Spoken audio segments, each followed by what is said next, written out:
살다 보면 이런 사람과는 좀 거리를 두고 싶다는 사람들도 있지 않습니까? 저 사람 왜 그렇게 나한테 상처를 주지? 최대한 피하셔야 돼요. 가까이 가지 마세요. 나를 지키는 게 먼저예요. 관계는 그 다음이에요. 이 말에 충격받는 사람들 꽤 있겠는데요. 근데 그게 사실이에요. 나를 제발 지키세요. 안녕하세요, 한석준입니다. 우리 삶에 진짜 필요한 지식을 전하는 지식인 초대석 이금희 아나운서와의 두 번째 시간 계속 이어가겠습니다. 35년간 아나운서로 활동해 오신 얘기를 지난 시간에 쭉 했습니다. 그렇게 오랫동안 방송인으로 사시면서 직업병 같은 거 없으세요? 없을 리가요. 우린 알잖아요. 한석준 아나운서는 뭐가 있어요? 저는 KBS 있을 때 맨날 꿈을 꾼 게 있었는데 뭐였냐면 10초만 있으면 라디오 뉴스를 해야 돼요. 근데 제가 낙하산을 타고 거기 내려가고 있어요. 그래서 10초 동안 내려가서 앉으면 할 수 있는데 낙하산이 안 내려가는 거예요. 뭐 그런 꿈 꾼 기억납니다. 아나운서들은 다 그런 꿈을 꾸고요. 100% 있고요. 아나운서끼리 모이면 늘 시계를 보잖아요. 그게 직업병인 것 같아요. 그러니까요. 시계 많이 보고. 정말. 다른 사람 말할 때 발음 틀린 것들 귀에 안 들어오세요? 저는 일할 때 아니고서는 잘 안 들어와요. 아, 그러세요? 저는 그게 다 들어옵니다. 물론 말은 하진 않지만 그런 부분이 있습니다.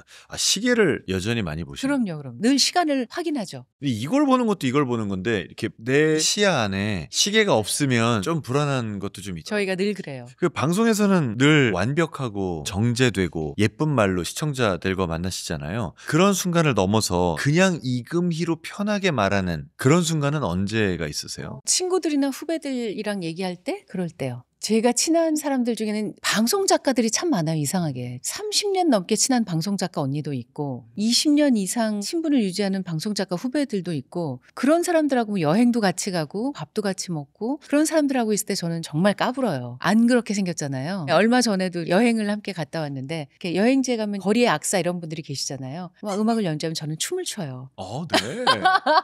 저희가 모르는 모습이 많이 있으시군요. 그 멤버들은 또 저러네. 뭐 이런 분위기예요. 늘 저는 이렇게 춤을 춰요. 왜 후배들한테는 그런 모습을 안 보여주시는 거죠? 우리가 그렇게 친하게 어딜 갈 일이 없잖아요. 그게 음악이 나오고 뭔가 이렇게 여행지고 이래야지 나오는 건데 그런 데가 별로 없으니까. 제가 뭐라도 좀 연주를 좀 해보겠습니다. 자, 한국 사람들이 이 말 없으면 말 못한다 하는 거가 3개가 있습니다. 아니, 근데, 진짜 이런 말들이거든요. 아니, 근데, 진짜라는 말이 이렇게까지 입에 붙어있는 이유가 뭘까요? 말하고 싶어서. 남의 말 자르려고? 끼어들려고. 그런 거겠죠. 이 말 없으면 안 되나요? 아마 안 될 거예요. 그렇게 하시는 분들은. 근데 생각해보면 제가 남의 얘기를 듣기 시작한 건 그게 남는 장사라서예요. 누굴 만났을 때 말을 많이 하고 온 날은 되게 허탈합니다. 뒤돌아서 집에 올 때 내가 오늘 뭐 했지 싶은데 얘기를 많이 듣고 온 날은 남는 게 많아요. 저는 친구들을 만나서도 늘 말을 많이 들으려고 하는 게 예를 들면 제가 아침 프로그램 할 때 저는 결혼을 해본 적이 없으니까 결혼 생활이 어떤지 잘 모르잖아요. 그럼 친구들이 저의 교재가 되는 거예요. 그래서 친구들이 뭐 시어머니 얘기하고 남편 얘기하고 애들 얘기할 때 그걸 다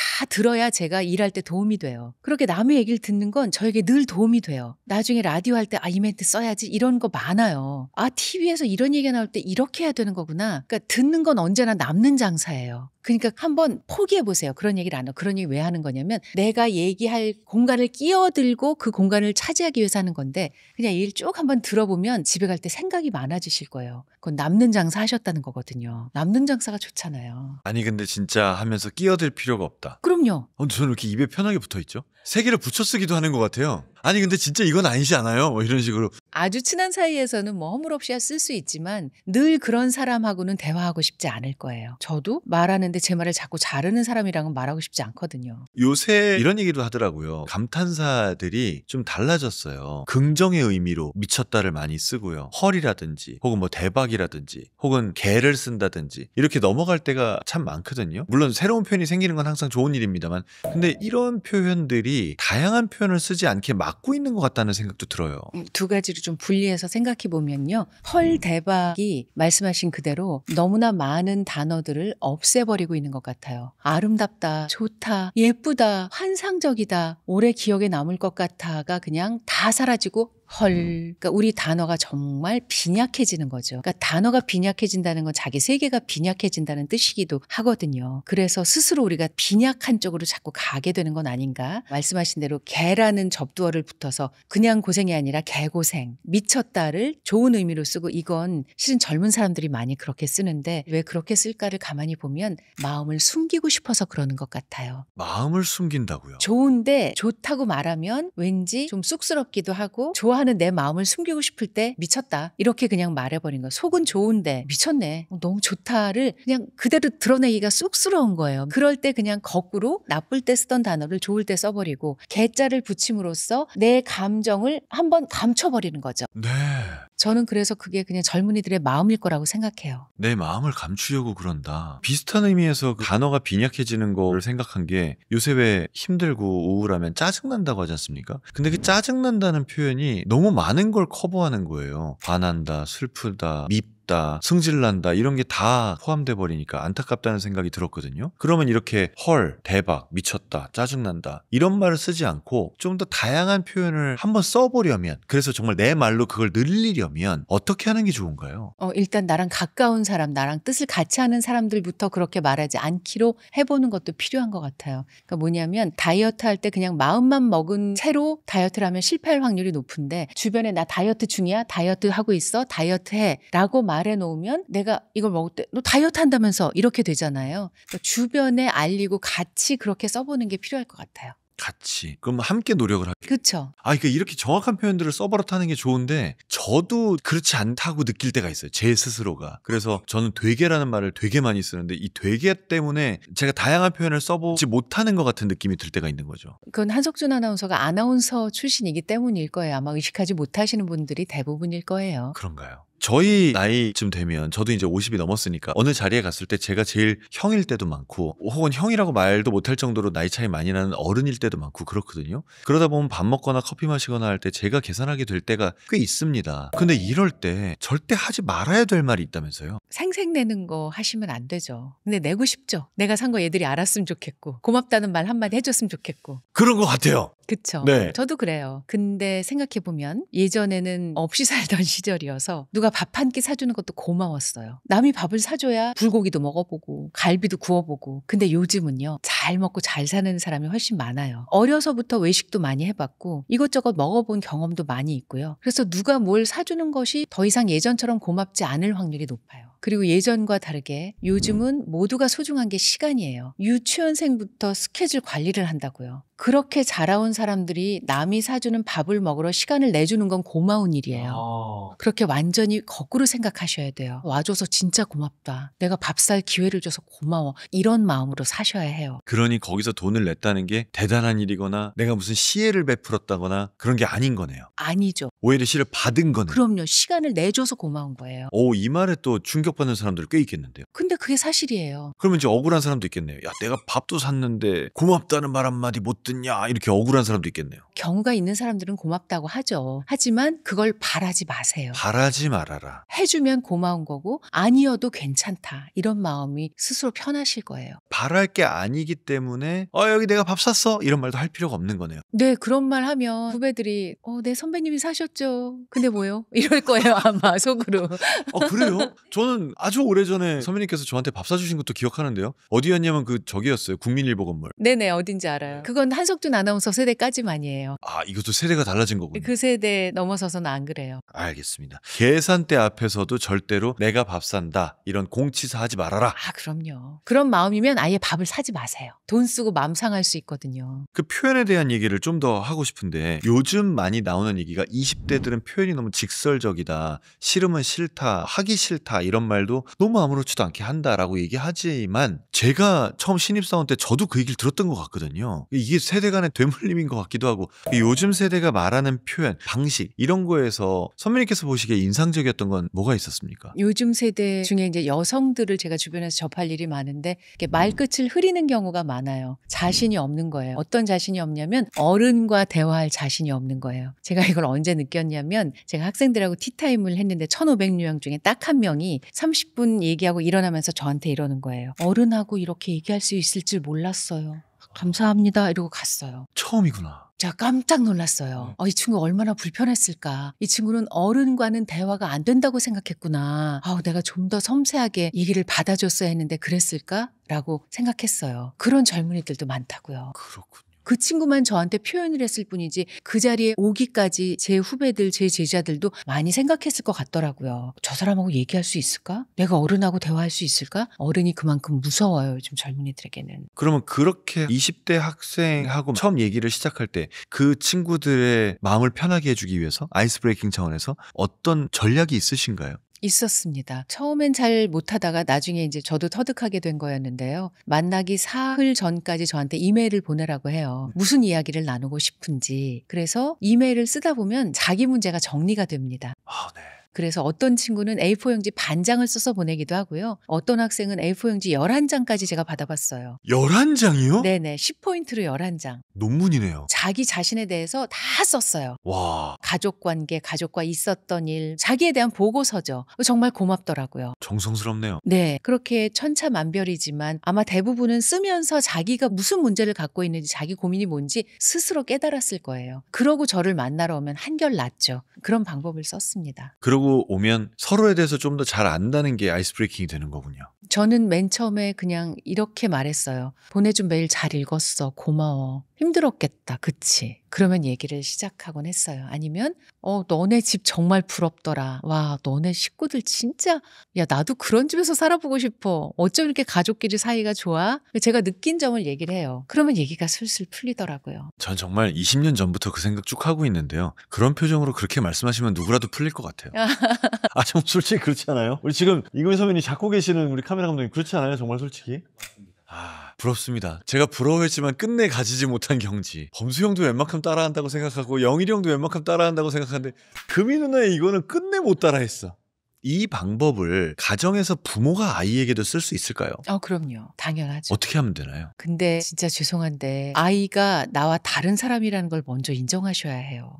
그게 몇 살 때쯤 인정이 될까요? 저는 3살, 4살부터라고 생각해요. 예를 들면 3살, 4살에도 아이들은 자기가 입고 싶은 옷이 있어요. 아, 있더라고요. 예, 정말 3살, 4살인데 한겨울에 엘사 드레스를 입혀서 어린이집에 데려온 엄마가 있어요. 얼마나 말렸겠어요. 얼마나 얇아요, 엘사 드레스가. 울고불고 하니까 결국 엘사 드레스를 입혀서 한겨울에 어린이집을 데리고 온 거죠. 애들은 그때부터 자기 주장이 있어요. 그런데 정말 죄송하게도 자기 주장을 눌러버리잖아요. 제가 만났던 한 학생의 이야기를 들려드리면 이 학생은 정말 미인이었어요. 대학교 4학년 때 저를 만났는데 눈에 띄는 미인이었어요. 근데 저희 학교가 언덕 위에 있다고요. 언덕 위에 캠퍼스가 있고 그 캠퍼스의 건물이 2층, 3층, 4층, 5층 강의실을 가려면 계단을 뛰어 오르내려야 해요. 왜냐하면 엘리베이터 기다리면 지각이에요. 그렇죠. 그러니까 학생이든 선생이든 무조건 백팩 메고 간편화 신고 계단을 오르내려야 하는데 제가 22년 동안 수업하면서 처음 봤어요. 하이힐 신고 미니스커트 입고 요만한 백을 메고 책을 들고 등교한 학생 처음 봤어요. 가칭 미나라고 합시다. 제가 궁금했어요. 미나가 오늘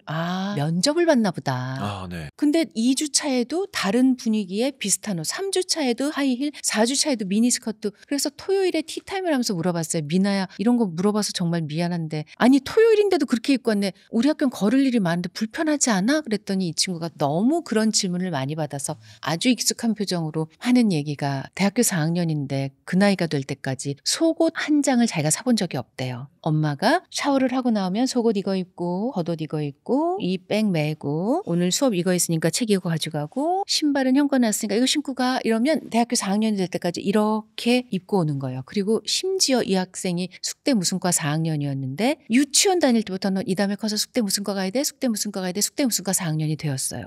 엄마에게도 이야기가 있었는데 엄마가 고3 때 숙대 무슨 과에 붙었어요. 근데 외가가 너무 잘 살아서 정말 위로 외삼촌 셋, 오빠 셋이 다 유학을 갔어요. 그러니 대학 보내주는 게 뭐 어렵겠어요. 그런 집에서. 근데 외할아버지가 너무 옛날 분이라 여자가 대학을 가서 뭐하냐. 고등학교만 나오면 됐다고 안 보내준 거예요. 이 엄마는 한이 맺혀서 내가 결혼해서 딸을 낳으면 숙대 무슨 과를 보내야지. 그래서 미나를 그렇게 키웠어요. 미나는요. 정말 그렇게 예쁜 얼굴에 표정이 없었어요. 저는 사람의 진심은 표정에 있다고 생각해요. 사람의 입술은 거짓을 말할 수 있는데 표정은 거짓으로 지을 수가 없어요. 오랫동안. 그러니까 그 사람의 표정이 항상 진실이고 진심이에요. 미나는 그 아름다운 얼굴로 단 한 번도 웃지 않았고 무표정했어요. 미나가 딱 한 번 웃었을 때가 있었는데 그해 11월에 제 수업을 듣지 않는데 쉬는 시간에 복도로 저를 찾아왔어요. 나갔더니 어쩐 일이야? 제가 취업했어요. 어머 축하해. 졸업도 하기 전에. 그래 어디로? 집에서 4시간 반 거리요. 이 얘기하면서 딱 한 번 웃었어요. 그러니까 미나는 엄마의 마리오네트로 살았고 그래서 한 번도 행복하지 않았는데 드디어 엄마를 떠날 수 있게 된 거예요. 그렇게 금지옥엽으로 키우면 애들은 떠나고 싶어요. 왜냐하면 3살 때부터 자기가 입고 싶은 옷이 있는 거거든요. 자기 나름대로 살고 싶어요. 그게 부모가 볼 때는 정말 별로고 저러면 안 되는데 싶어도 그게 자기 인생이거든요. 그걸 인정해 주셔야 돼요. 3살부터. 아, 슬프네요. 슬퍼도 어쩔 수가 없어요. 부모님도 우리를 그렇게 키우셨어요. 그렇게 내어주셨고. 그 모녀가 매우 슬프네요. 멀리가 미나의 유일한 목표였을 것 같아요. 집에서 좋아할 만한 회사인데 멀리 있는 회사. 어떤 상담하는 프로그램에서 전문가가 하시는 얘기를 들은 적이 있는데 엄마 아빠가 어려서부터 아이를 통제하고 감정적인 부분까지 통제를 하면 그 아이는 감정을 학습할 시간이 없대요. 그래서 성인이 되어도 이게 좋은 건지 싫은 건지 몰라서 결혼도 내가 이 사람을 좋아하는 건지 아닌지 제대로 하기가 힘들다고 해요. 그리고 이 일에 대해서 내가 어떻게 반응해야 하는지 학습할 시간이 없다는 거예요. 그걸 부모가 다 통제하기 때문에 부모의 통제는 아이의 성장을 막는다는 거예요. 그래서 요새 20대 말 표현 중에 저는 것 같다라는 표현이 너무 많다고 생각을 해요. 우리가 확실하지 않은 거에 대해서 것 같다라고 할 수 있죠. 이거랑 이거랑 같은 거야? 그런 거 같은데요? 그럴 수 있죠. 근데 자기 감정에 대한 것도 그렇게 표현합니다. 야, 이 커피 맛있어? 맛있는 것 같아요. 너 이거 좋아? 좋은 것 같아요. 이렇게 표현을 하더라고요. 아마 그런 분위기에서 자랐을 거예요. 이것도 확신하지 못하는. 아유, 그렇게 생각하니까 진짜 참 어른들이 할 일이 많죠? 그렇기도 하고 슬프고 안타깝기도 하고. 저는 사실 그 미나 얘기 들으면서는 미나 엄마도 가엾고요. 결국 그 외할아버지의 잘못된 판단이. 그렇죠. 잘못된 판단과 그 잘못된 강요가 자기 딸도 자기 손녀도 다 불행하게 만들었다고 느껴지네요. 혹시 인간관계에서 이런 것도 있습니까? 아, 이 사람은 나랑 정말 오래 가겠구나. 그런 확신이 그 사람의 어떤 태도, 어떤 표정, 혹은 어떤 말에서 느껴지나요? 내 편이 되어줄 때. 내 편이 되어줄 때. 제가 아주 좋아했던 선배 언니가 있는데 제가 사귀었던 남자친구가 아마 마음에 안 들었나 봐요. 그 남자는 주변에서 다 반대를 했는데 저는 좋았거든요. 근데 그 언니가 어느 날 이런 말을 하더라고요. 제가 그냥 편하게 얘기할게요. 그 놈이 지구상에서 제일 나쁜 놈이라도 네가 좋아하니까 내가 그냥 이해할게. 그 말이 정말 좋았어요. 그렇게 내 편을 들어주는 건 어렵잖아요. 어렵죠. 왜냐면 그 놈이 정말 마음에 안 들었을 수도 있고, 누군가가 나를 정말 100% 지지하고 응원하는 사람은 어떤 언어를 쓰나요? 예를 들면 나 정말 그 사람 너무 그렇지. 나도 이해가 안 돼. 야, 너한테 그럴 정도면 진짜 속으로는 아닐지라도 야, 진짜 네가 보살이다. 야, 나라도 너라면 그랬을 것 같아. 이런 거 있잖아요. 그런 게 진짜 내 편이죠. 상대방의 말에 대한 동의군요. 그럼요. 난 더 했을걸? 야, 너는 진짜 잘 참은 거야. 아이고, 정말 잘했다. 우쭈쭈, 우쭈쭈. 이런 거. 그럼 그게 그 순간에 내 친구가 하는 게 뭔가 잘못됐다고 느낄 수도 있잖아요. 얘가 그 상황에서 그렇게 행동하면 안 되는데, 냉정하게 생각해서 얘네 팀장이 맞았는데 라고 생각할 수 있지 않습니까? 그때도 마찬가지인가요? 그때도 그렇게 해주시고요. 그건 바로 다음 순간에 해주시면 돼요. 먼저 공감을 해주시면 돼요. 그치? 나 너희 팀장 그럴 줄 알았어. 그러면 좀 풀리거든요. 그 다음에 얘기해 주시면 들어요. 근데 그 전에 얘기하면 안 들려요. 너 내 편이야 팀장 편이야 이렇게 된다고요. 그럼요. 내 편이야 팀장 편이냐라는 말이 부부싸움의 단골 멘트긴 한데, 남의 편이구나 뭐 이런 거죠. 제가 결혼 초기에 그 실수를 했어요. 여보는 누구 편이야 라는 말도 들었고, 듣자마자 아이구야, 내가 딴 데 가선 이러지 말라고 강연을 하면서 나는 그랬네? 라고 생각이 들더라고요. 훌륭하신 거예요. 그래도. 많이 배우면서도 못하는 게 이런 부분이지 않나 싶습니다. 깨달으신 것만 해도 훌륭해요. 그렇습니까? 그럼요. 살다 보면 이런 사람과는 좀 거리를 두고 싶다 하는 사람들도 있지 않습니까? 어떤 사람이 주로 그러세요? 선 넘는 사람들? 선 넘는 사람인데 뭐 한두 번까지는 봐줄 수 있지 않습니까? 근데 빨리 손절하는 게 맞는 것 같아요. 그래요? 네, 봐줄 필요 없는 것 같아요. 내 인생에 왜요? 아니면 갱생은 안 되나요? 안 돼요. 나한테는 안 돼요, 그 사람이. 딴 데서 갱생할 수는 있을지 모르지만 나한테는 안 돼요. 왜요? 왜 나한테는 안 되는 거죠? 한 번 그렇게 만들어진 관계는 바뀌지 않거든요. 그것도 역시 매우 슬픈 얘기군요. 네, 슬프지만 어쩔 수 없어요. 나는 그 사람한테 빨리 내 관심과 에너지를 끊어내는 게 나아요. 나를 보호해야죠. 이렇게 말할 때 많이 나오는 댓글 중에 하나가, 아니 그래도 그 사람 옆에 있는 게 정말 내 삶에 도움이 된다니까요? 라는 사람들이 있어요. 그런 둘 사람 중에 하나를 선택하셔야죠. 무엇과 무엇 둘 중에요? 내 삶에 도움이 되면서 내가 마음 상하는 것, 아니면 내 삶에 도움이 좀 덜 되더라도 내 마음 내가 지키는 것. 둘 중에 하나 선택하셔야죠. 결국은 그런 사람한테 도움받는 게 그렇게 중요하지 않을 만큼 상처받는 게 훨씬 중요하다고 보시는군요. 네, 그렇습니다. 사실 나를 지키는 게 먼저예요. 관계는 그 다음이에요. 나를 제발 지키세요. 맞아요. 근데 그 사람이 안 볼 수 없는 관계일 때도 있지 않습니까? 뭐 예를 들면 직장 상사라든지. 그럴 때도 최대한 피하셔야 돼요. 가까이 가지 마세요. 업무적으로만 대하세요. 그렇게 해서라도 나를 지켜라. 제가 사실 어떤 선생님한테 들은 얘기인데요. 저 사람 왜 그렇게 나한테 상처를 주지? 이런 후배가 한번 상담하는 걸 옆에서 들은 적이 있어요. 이렇게 얘기하더라고요. 그 선배한테 가까이 가지 마시고 무조건 피하세요. 왜냐하면 그 선배는 예를 들면 50이에요. 50년을 그렇게 살아왔어요. 사람을 어떻게 다루는지를 알고 50년을 살아왔어요. 근데 지금 후배가 그 선배한테 어필하려고 하는 건 대학원생에게 유치원생이 대드는 거예요. 왜냐하면 이 후배는 그렇게 사람을 괴롭히지 않고 살아왔거든요. 그럼 당신은 그 사람 수준에서 볼 때 유치원생이에요. 이길 수 있어요? 없잖아요. 피하는 게 답이에요. 이렇게 얘기해 주셨어요. 내가 그런 사람이라면 모두가 나를 피하겠군요. 그럼요. 선 넘는 사람한테는 자비가 없는 거네요. 베풀 필요가 없죠. 베풀 필요가 없는 거네요. 또 배웠습니다. 저는 그렇게 생각해요. 방송인으로서 35년간 생방송을 하셨고 또 지금은 강연도 아주 활발하게 하고 계시고 전국을 다니고 계시지 않습니까? 방송하기 전이나 중요한 강연하기 전에 나를 스스로 준비시키는 마음의 준비라든지 말의 준비라든지 뭔가에 대한 준비가 있으신가요? 그 루틴도 있습니까? 잘 자는 거요? 저는 대부분 잘 자서 이렇게 얘기하면 어떻게 들리실지 모르겠는데 아침에 일어나면 새로 태어난 것 같아요. 근데 정말 그렇게 느껴요. 그리고 심지어 어떨 땐 차에서 잠깐 잘 때도 있거든요. 30분 왜 시간이 애매해서 너무 좋죠. 30분 자고 일어나면 새로 태어난 것 같아요. 죄송해요. 근데 이렇게 느껴요, 정말로. 네. 그럼 잠을 통해서 나의 컨디션만 확보한다면 어떤 중요한 방송이든지 강연이든지 거기서 할 말이나 뭐 그거에 대한 구상이나 이런 거 그건 미리 해놓는 거죠, 미리. 그 전날 하지는 않는 거죠.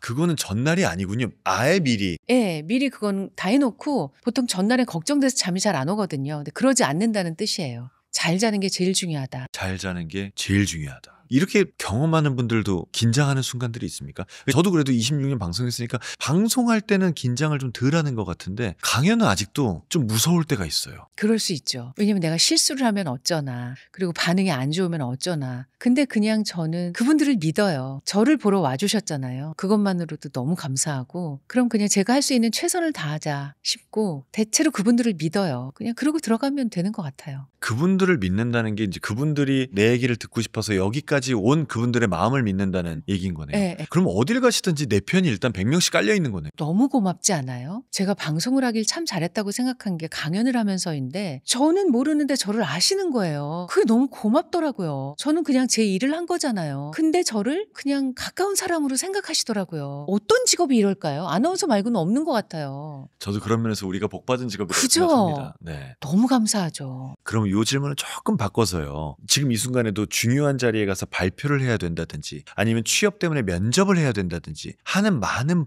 분들께 그런 긴장감을 좀 덜 수 있는 어떤 아이디어를 주신다면 뭐라고 하시겠어요? 자기를 믿으세요. 자기를 믿어라. 자기의 어떤 걸요? 그 자리에 갈 정도면 이미 그 정도의 실력이 쌓여 있을 거고 그 정도 노하우가 있을 거고 그 자리에 가기까지 준비를 하셨을 거예요. 근데 불안한 건 자기를 못 믿어서 불안한 거거든요. 내가 준비가 됐나? 근데 됐으니까 간 거예요. 내가 실수하지 않을까? 그 정도는 되니까 거기에 가신 걸 거라고요. 그러니까 그냥 나를 믿어주세요. 요즘 젊은 사람들 하는 말로 내일에 내가 할 거야. 이렇게 그냥 자기를 믿어주세요. 그러면 좀 더 자신감이 생긴다. 대체로 내가 하더라고요. 대체로 내가 해내더라. 음. 이번에 내는 신간 제목이 모두 행복해지는 말이지 않습니까? 선배님 생각하시는 모두 행복해지는 말은 어떤 건가요? 상대를 생각하면서 하는 말. 사실 이 책은 동화 같은 책인데요. 요즘 아이들이 특히 코로나 거치면서 남과 어떻게 말해야 되는지 잘 모르게 되었잖아요. 그래서 제가 낸 아이디어는 아이가 말했을 때 어른이 뭉클했던 말들을 모아보자 하는 거였어요. 제 후배의 이야기인데 제가 약간 각색을 좀 해서 썼습니다. 그러니까 엄마가 요즘 친구들만 만나고 오면 거울 앞에서 자꾸 주름 얘기도 하고 피부과 얘기도 하고 아빠는 그럴 때 차라리 운동을 해 라고 말을 해요. 그럼 엄마가 좀 슬퍼 보이는 거예요. 근데 엄마가 어느 날 나와 함께 손을 잡고 유치원에서 집으로 돌아오는 길 꽃집 앞에 발길을 멈췄어요. 어머 봄이다. 벌써 프리자가 이렇게 폈네 하고 꽃을 보면서 엄마가 감탄을 하고 있을 때 아들은 생각했어요. 지금이 기회다. 그리고 엄마 귀에 대고 말했어요. 엄마가 더 예뻐. 엄마는 깜짝 놀라 가만히 멈춰섰어요. 그리고 천천히 아이를 돌아보며 아이 귀에 대고 속삭였어요. 너도 그래. 네가 더 예뻐. 꽃보다 봄보다 네가 더 예뻐. 이런 얘기예요. 아이는 엄마 마음을 미루어 짐작한 거잖아요. 그런 얘기 하나만 더 해드리면 엄마가 팀장이 됐어요. 근데 어떻게 해야 좋은 팀장이 될 수 있을지 잘 모르겠는 거예요. 밤에 아이를 이렇게 재우다가 초등학생인 아이인데 누구야 있잖아 엄마가 이번에 회사에서 팀장이 됐는데 엄마는 좋은 팀장이 되고 싶거든. 너 어떻게 해야 되는지 모르겠어 했더니 아이가 엄마네 회사에 엄마보다 높은 사람이 있어?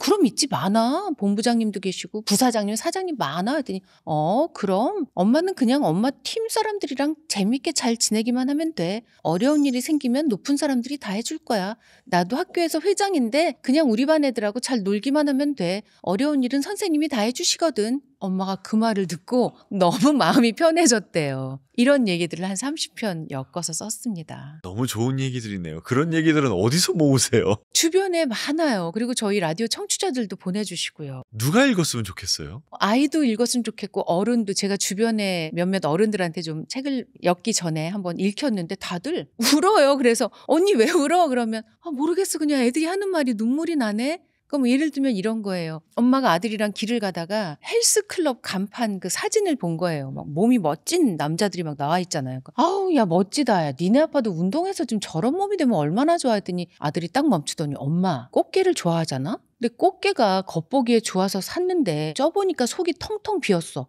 그럼 좋겠어? 아빠는 속이 꽉 찬 꽃게 같은 사람이야. 아빠가 훨씬 낫지? 라고 말을 하더라는 거예요. 진짜. 애들은 기가 막히죠? 그런 얘기들을 썼습니다. 정말 이런 말들이 모두 행복해지는 말이군요. 이번 책을 통해서 더 많은 사람들이 행복한 말이 뭔지 배우고 그 말을 더 많이 하면서 지냈으면 좋겠다는 생각이 듭니다. 제가 정말 너무나 많이 배운 시간이었고 그렇게 생각해 주셔서 감사해요. 선배님들은 정말 어디를 가도 우리의 모범이 되어주시는구나라는 생각을 오늘 다시 한번 했습니다. 열심히 살겠습니다. 시간 내주셔서 감사합니다. 고맙습니다. 자, 정말 예쁜 말을 할 수 있다면 얼마나 좋을까라는 생각을 하게 만드는 그런 인터뷰 시간이었습니다. 오늘 이 시간을 통해서 여러분들도 여러분 자신과 여러분의 주변 사람들과 모두가 행복해질 수 있는 그런 말들이 어디에 있을지에 대한 힌트를 얻으시고 지금 이 순간에 다가올 여러분의 시간이 조금이라도 더 행복해지시길 진심으로 바랍니다. 오늘도 끝까지 봐주셔서 고맙습니다.